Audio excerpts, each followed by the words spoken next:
Chairperson, let's go back to business. Let me start off by something, ma'am, that you mentioned, and that is about, the engineering and critical skills that we desperately need in our country for the young people. But if workshops are outdated, and we've seen it in vocational schools and basic education, there's no ways that we're doing a good job. Because people actually will get substandard qualifications, so to speak, as well as substandard jobs. And a job can be a job, but it's not up to scratch. And that makes our unemployment stats go even higher, because not a single young person, and there is some students there, would like to enroll in a course, but they don't have proper equipment and workshops are outdated. Because, things move on in life. It doesn't stay stale. What's your comment on that? Because surely it also plays a major, major role on other things as well. I can even take down, like, your pass rate is still 81%. It's down. But all these negative things that doesn't go well with a student who enroll for specific things make your dropout will go higher, though it didn't in this case, but it can. Your pass rate will get lower. So what are you going to do to make sure that we have workshops that are actually up to scratch? That's the first question, quickly.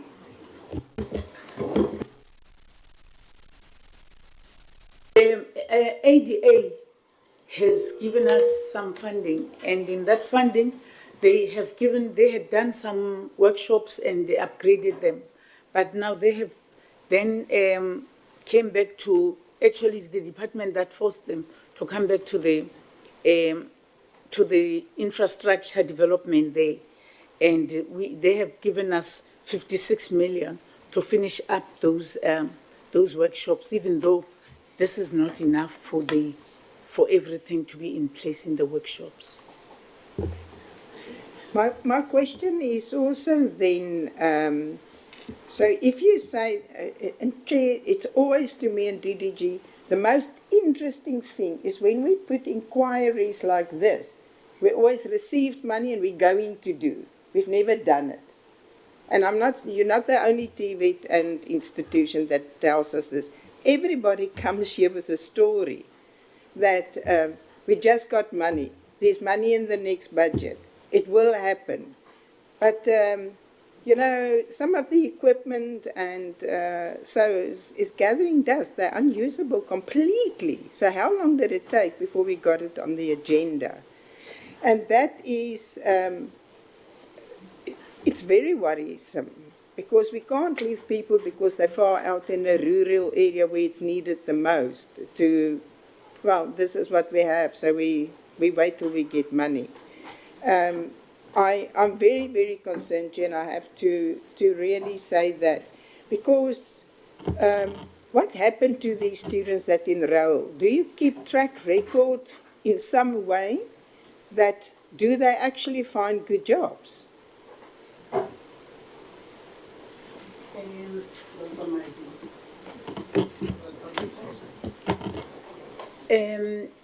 Thank you, Honourable Member. The students, we have tried to put in place a tracker on our students on whether they get employed. A lot of them are unemployed, I agree. And some are employed. So it's just a matter of percentages maybe to allocate to them to see how many are. Others, they have just, we have not yet tracked them because we don't know where they are. But the ones that are absorbed, we can prominently see them around our towns and in our institution. So then you would agree to me the aim of this department is not every child can go to, or every student can go to a university, and we have to promote TVET colleges. And the way we're doing this is definitely not, I'm putting it to you very straight, Principal, is not promoting TVETs. If a TVET doesn't run ultimately you are not promoting TVET training for those. And that's why the young people don't want to go to TVETs. They want to go to university. And we know not everybody can. Do you agree with me? I agree, ma'am. Yeah. So we have to act up on that. I actually, Chairperson, I've got other questions too. I'll put it in writing to give other colleagues an opportunity as well. The only thing I wanted to hear is that these work integrated learning to complete qualifications, are we on track with that in total then, as you say, or are we lacking? Must I repeat? Yeah. So does the college have students who have not been placed in work integrated learning to complete their qualifications? Yes or no? No. No. No, not currently. Expected. Yeah, last year, yes. Okay. But currently, we have tried to rate every student and advertise that we've got these placements. Yeah. I saw the presentation mentioned that your throughputs are between 8 and 10%. On an earlier, and this year, 2024, will be 12%. I know that the Minister has responded to a question of mine where she said that in 2021 it was 10.8, 2022 was 10.2. We must just make sure on your pass rate, your throughput, your dropouts, whatever the case may be, and even your financial statements from clean to unqualified, everything that goes a step back makes it very, very difficult to catch up and grow. Because if you go down and you go 1% up, it still isn't grow. You're just getting back what you've lost. And really, this TVET must jack up and not decline in anything, if you want to give students hope in your area and the rural areas. Thank you, Chair. Thank you very much, Honorable Ngubane. Thank you very much, Chair. I think, I don't know whether if I can be assisted, either the principal or the DDG, in relation to explanation of this position of a vice principal on innovation.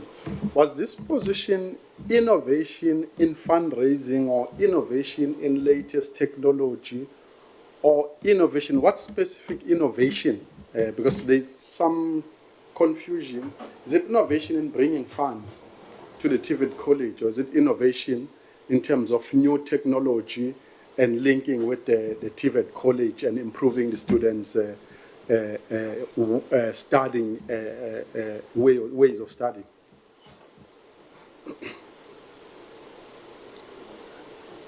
And on top of that, are other colleges have this, or DDG, is this the only college, so that we stop confusing these things and getting a lot of contradicting statement of this innovation?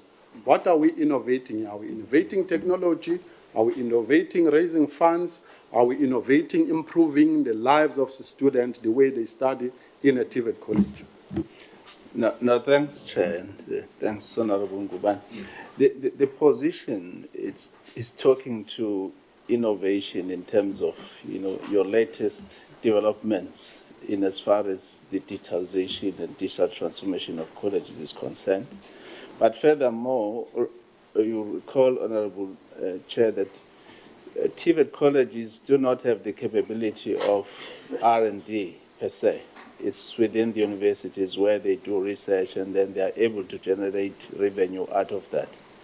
So the crafting of this portfolio was meant to address that shortcoming, so that whoever that occupies that position is able to bring in the latest innovations into the curriculum, but also be able to make sure that the students that then gain access are able, even themselves, to innovate and maybe even start the entrepreneurial, route where they can be able to come up with ideas from ideation to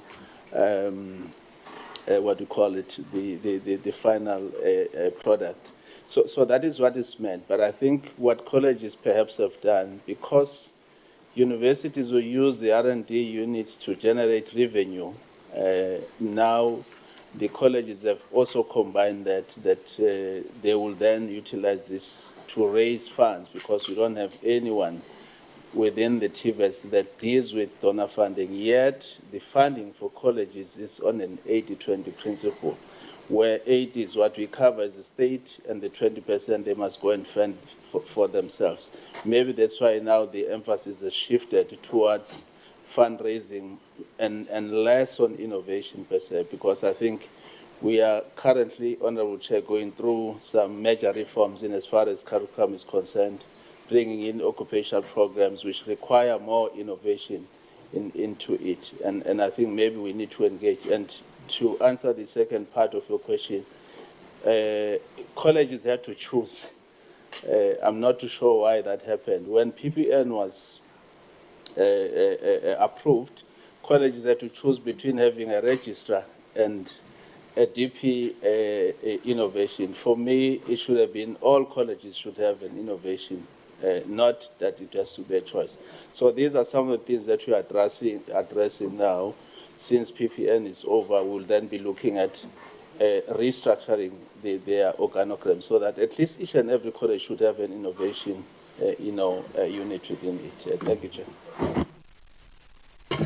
All right. We've heard principal the lack of communication to students regarding non-allocation to residents, the IT system slowness of it, textbooks delivery lateness or inadequate, or even old syllabus books, temporal structures being made temporal permanent, as well as outdated equipment. That as well, the highlight of that was the misalignment of funds, where it is said there's a diversion of college funds to non-academic programs. That's a misalignment. All those things mentioned, inclusive of non-functional of computer labs, outdated computer labs, leaking roofs. But to us here, as the principal, it didn't came out those challenges in your presentation. It came out from the presentation of the labor. What are you doing about that, and why is that? Because it means you don't have the yearly plan of the project. You take the academic funds and divert them to somewhere on non-academic programs, which makes all those issues that they are raising persistent and still there and not being fixed. Why is that? What are you doing about that? Thank you very much, Honorable Member. May I first request our project manager to come on developments with regard to infrastructure, and then I'll come after, if it's okay with you.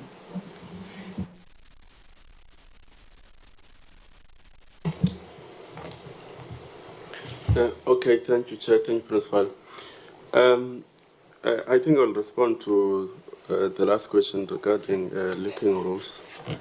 We do have about 2 workshops in 2 different campuses that have that problem, and we have started a process of making sure that we fix those. So they are running SCM processes as we speak. I think we'll finalize it very soon, probably by the end of this month. Those workshops, I think, are very old, so there were issues in terms of the arrows. That's why they are leaks now. In terms of the maintenance, I think we've been lacking. We've not been doing good in terms of maintenance of our entire infrastructure. But there are plans, as I was saying, to make sure that we fix those workshops. Thank you. Okay. In terms of why these issues did not come from our presentation, if you look at from slide 63, the challenges, we have highlighted these issues. It might be that the wording is different. For example, we have said incomplete workshops. They speak to the issues that we're experiencing with workshops. The issues of textbooks are there. The issues of connectivity are there. We have highlighted them. We have not swept them under the carpet. So what we have done, as I indicated, during my second week of being at the college, together with the chairperson of council, we did a site visit of all the sites just to get a sense for ourselves and gather primary data in terms of what the situation looks like. Then after that, we convened with the executive management of the college. We summoned, probably we called the managers who are responsible to the areas that we deemed very urgent to work around the plan in terms of these things. For example, one of them was accessibility of water, and we have been able to get into it to make sure that it happens. Repair of the ablutions, it was a concern for us. We immediately put a plan in place to say it's not acceptable, we're not going to take it, something must happen. In fact, we even went to the extent of saying each manager must develop a work program so that we know how they spend the 8 hours. Because if they are working for the 8 hours, we'll not be able to have some of these operational challenges. Yes. Then, Principal, do we have a tracking mechanism that these maintenance are happening and completed and they're not staying permanent as they are reporting that? It seems like it's a permanent feature within the TVET College of these non-maintenance not happening. Yes, for now, I've taken the responsibility that I will track it from my office until we have functional infrastructure committees and we can escalate the matters properly. So hence I'm saying I convened that special meeting to really look into these matters and show progress. Okay, Chairperson, as I learned, just my last question. The certificate backlog, DDG, if we can answer that one, because it's a persisting problem in TVET colleges that has been going on for over years, and no one seems to come with a solution for it to permanently resolve that. And it impacts even on students when they now need to get employed or move on their life. They've been to the TVET colleges, but they don't get their certificate. That problem needs to solve. But the critical matter was this one, which was so challenging, of employees' position being changed on PESAL without their communications. HR and principal, how can that happen? I'm an employee, I'm in this position, all of a sudden I'm moved to a certain position, but there was no communication with me as an employer. Are we moving employees as tomorrow we wake up, I'm in this position now, I've decided I'm putting you in this position? Where have you had something like that? Why is it happening? Thank you very much, Chair. Principal. Through you, Chair, thank you. Honourable Member, with the issue of the change of job titles on the system, there is a PPN model that we are implementing at colleges, and there is a structure that is called a College Implementation Committee, where we sit and drive the process. I just want to put it differently, Member, that the issue was not communicated. The structure did receive a communication from the department in a form of a circular. And there was a time frame that was provided to colleges in terms of implementation of that circular. Yes, in one or two sites, I will indicate that there's been a lack of consistent communication in terms of updating employees. And we have, as management or as the structure, which is called CIC, in abbreviation, took that responsibility to say we definitely are going to improve the communication, but there were letters that we issued in terms of placement and matching of employees. For example, I did receive a communication that I will be placed and matched as Deputy Principal Corporate Services. So it was just that lack of communication in some sites, because it's not that the entire institution there was an issue in terms of that communication, but there was a circular issued by the employer for all TVET colleges, but maybe in our college it was to communicate the circular itself, but the letters were issued to all employees and people accepted, but there were those officials that were sitting at the time that objected their placement and matching, of which the committee is addressing that matter. We just said last week, as the principal is saying, during this 12th day, he's been trying to move with speed with the issues, and we've got a meeting that is scheduled for next week, which is going to look at this reflection of the placements. But the communication was that it was not consistent in all sides. Thank you, Chair. Yeah, Mhlongo, I've not been interjecting, but you're not assisting.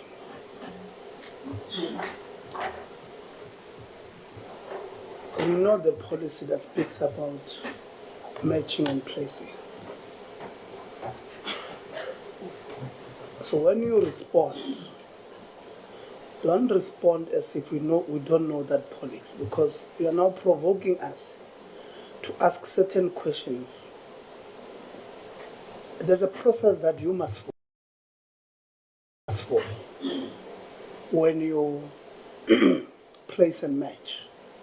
And it also gives an employee an opportunity to respond to it. Many of them, DDGs across the sector, would have refused. And that is why they will not have been placed.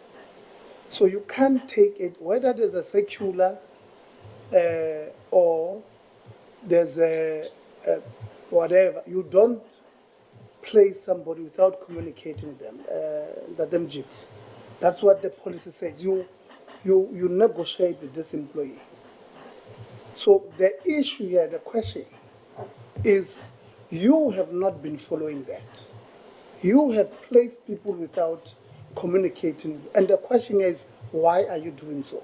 So answer again, but this time, answer knowing that we know what the policy says, and these members are asking you what they know. Answer the question as was asked. Thanks. Okay, thank you, Chair. What I can indicate, Chair, is that, as I've said, that we have issued the placement and matching to employees, but it's that sometimes the process will be aftermath. Chair. Honorable Law. I'm not sure if I'm out of order, but I think the question was specific. Where are the members or the employees being paid without their consent? They only see to the person that they've been paid, yes or no? As to what has happened, it's not going to assist the process. Let's assist each other. Thanks. Yeah. Mhlongo. We're doing well so far. Let's not derail ourselves.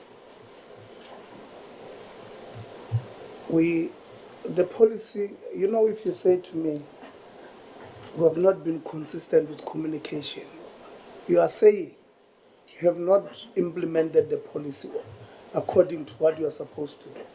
So you have transgressed your own, because it says if you are going to move Ntate Mohlamme from being a PLO of the DG to being a PLO of the minister, there's a process you must follow. You can't say I did not, we have not communicated with him. It means you have not followed, because the policy says speak to him, give him a right of reply, whether he accepts or not. And if he does not accept, there's a process you must follow. That's what it says. So you can't say there's not been consistency with the communication. You have not followed your own policy. And it's a big worry for us. Because it then confirms the bullying that the Labour speaks about from yourselves.